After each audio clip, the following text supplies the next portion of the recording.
कि एक तरफ केंद्रीय गृह मंत्री हैं, उनका बिहार दौरा हो रहा है। 5 राज्यों के चुनाव के बावजूद भी आज मुजफ्फरपुर आ रहे हैं, लेकिन दूसरी तरफ इंडिया गठबंधन का ना तो कोई दौरा हो रहा है, ना कोई बैठकें हो रही हैं। सीट शेयरिंग लेकर भी बातें जो है कहीं ना कहीं उठ रही हैं।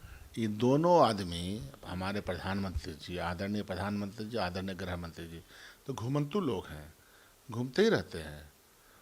हमारे प्रधानमंत्री जी का भी घूमने का कार्यक्रम, चाहे देश में कुछ हो जाए, मणिपुर जल जाए, तो इनके घूमने का कार्यक्रम तो चलता ही रहता है। इनके घूमने से क्या फ़र्क पड़ता है? जब हताशा और निराशा हाथ लग रही है और लग जाएगी और भी ज़्यादा, तो घूमें। बिहार में जो चैलेंज दिया है बिहार की गठबंधन ने, नीतीश जी ने, तेजस्वी ने, लालू जी ने, कांग्रेस पार्टी ने, वाम दलों ने, ये चैलेंजेस उनको खुजली कर रहा है। तो बार बार आ रहे हैं, लेकिन आकर के बोलेंगे क्या? क्या फिर से कोई प्रोपेगेंडे के ऊपर कोई नई शुगर कोटेड काम करेंगे, उस पर कुछ और लगाएंगे? कौन से फिर झूठ के नए रास्ते कौन सा गढ़ेंगे? क्योंकि सारे झूठ का पर्दाफाश हो चुका है।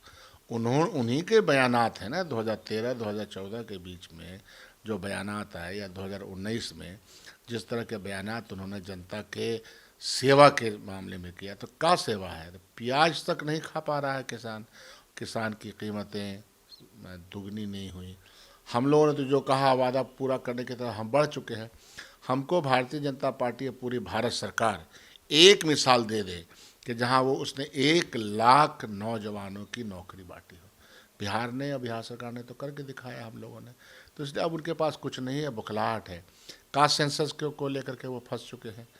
तो ये जो जिस तरह के लोग हैं, ये लोग विचार शून्य लोग सत्ता में आ सकते हैं, उसके और कई कारण हो सकता है। प्रोपेगेंडा, झूठ, परपंच, ये हो सकता है।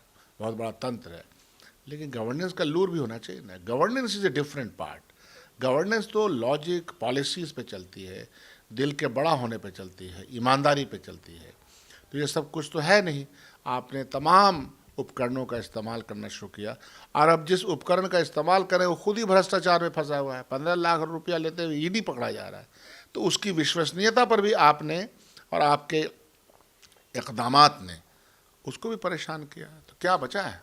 तो सवाल ये भी है, क्योंकि एक तरफ जब पिछले बार अमित शाह आते हैं तो दरभंगा एम्स को लेकर बात होती है, पताही एयरपोर्ट जो है वो चर्चे में। एक तरफ प्रदेश अध्यक्ष जो है बीजेपी के, वो कह रहे हैं कि राज्य सरकार ज़मीन नहीं दे रही है। दूसरी तरफ जो उन्हीं के पार्टी के नेता है वो कह रहे हैं कि पताही एयरपोर्ट जो है वो लगभग बन के तैयार हो गया। तो किस तरीके से देखते हैं, क्या ये विवाद जो है एम्स, दरभंगा एम्स से लेकर पताही एयरपोर्ट का कैसा? झूठ की दुकान खोलने में माहिर है। नफरत और झूठ की दुकान उन्होंने खोल रखी है, और मोहब्बत की दुकान राहुल गांधी ने खोल रखी है। और देश की जनता का की जो रूह है वो मोहब्बत और अमन आरास्ते की तरफ है। तो हम तो देखना चाहते हैं कि जिस जिस एयरपोर्ट का उन्होंने कहा कि एयरपोर्ट खुल गया, तो वहाँ जहाजवा भी तो जाए। भागलपुर में जाए, पूर्णिया में जाए, दरभंगा में तो पहले खुल चुका है।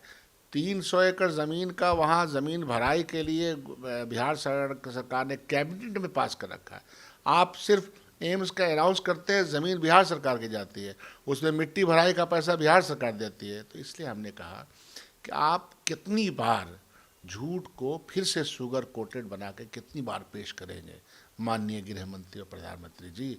यह प्रश्न है बिहार की जनता का।